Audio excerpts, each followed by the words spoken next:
Bienvenue, tu es à l'écoute d'un nouvel épisode d'Installe-toi, le podcast qui t'aide à te détendre, lâcher prise et te découvrir.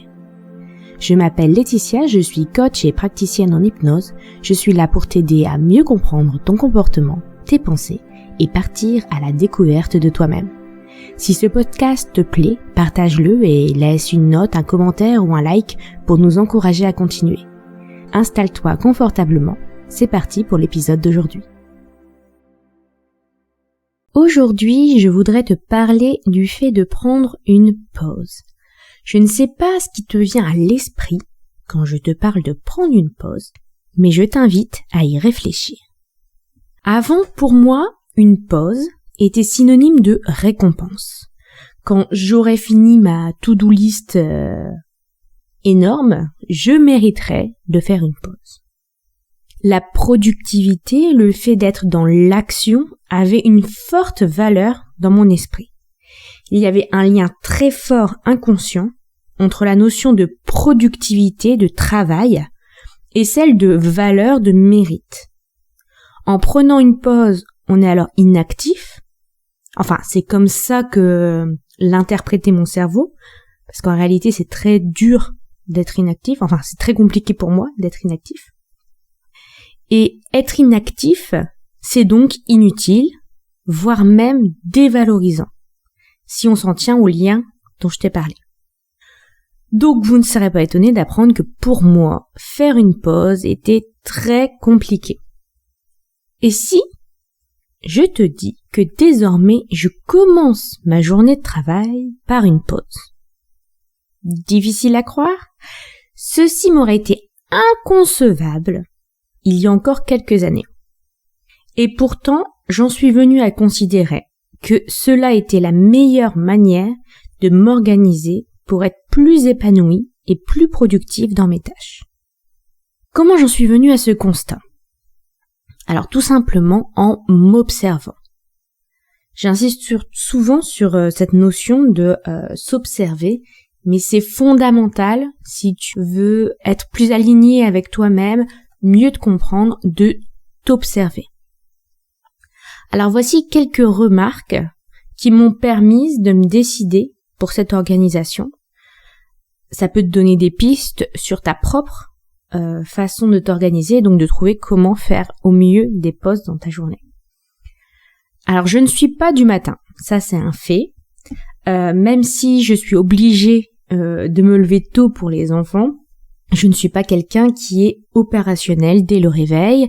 Il faut pas me parler. Je vais faire des tâches automatiques. Il faut pas me demander de réfléchir. C'est pas le moment de philosopher avec moi. Deuxième chose, quand je me mets sur une tâche, j'ai du mal à m'arrêter. Je vois pas le temps passer. Je veux absolument aller au bout de mon idée, etc. Donc je ne m'arrête pas. Disons donc que je mets du temps à me mettre en route et après on ne m'arrête plus. J'ai aussi revu ma façon de considérer les pauses. Alors là, j'ai observé mes pensées et j'ai travaillé sur mes pensées à ce sujet, car j'avais tendance à essayer de compenser le fait de faire une pause ou bien de chercher à mériter ma pause. Maintenant, je considère la pause comme le moment où je peux me recharger, faire le plein pour être au meilleur de ma forme durant le reste de la journée. C'est pour ça que faire une pause est important, voire primordial.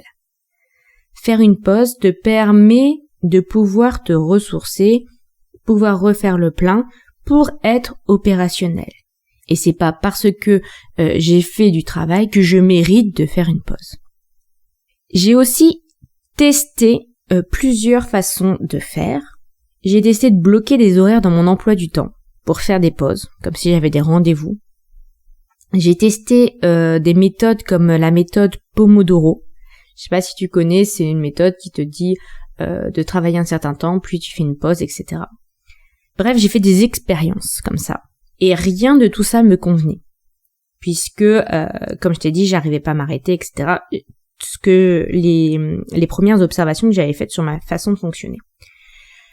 Donc souvent, les pauses passaient à la trappe. J'ai même un moment cru que c'était tout simplement pas fait pour moi de faire des pauses dans ma journée. Mais alors, quand est-ce que je me ressource? Puisque je t'ai expliqué, les pauses sont faits pour se ressourcer. Ça aurait pu être possible la nuit ou en fin de journée, mais avec les enfants et le fait que j'ai besoin de 9 heures de sommeil, c'est pas concevable dans mon emploi du temps. Donc comment faire? C'est comme ça que j'en suis venue à me dire que je pouvais commencer ma journée par une pause. Comme ça, elle passe pas à la trappe vu que c'est le début de ma journée. Elle n'est pas considérée comme méritant quelque chose vu que je la fais dès le début. Et cela me permet de vraiment optimiser aussi un moment où de toute façon je ne suis pas très productive, de en profiter pour me ressourcer. Et je prends pas une pause de 5 minutes, mais une vraie pause d'1 heure. Ça aussi c'est par rapport à ma façon de fonctionner, parce que ce qui me ressource prend du temps. Donc ça me permet de faire notamment des activités créatives qui me ressourcent beaucoup, ou de lire un livre. Lire une page, ça ne me va pas, donc ça me permet de lire un moment ou de faire une vraie activité créative.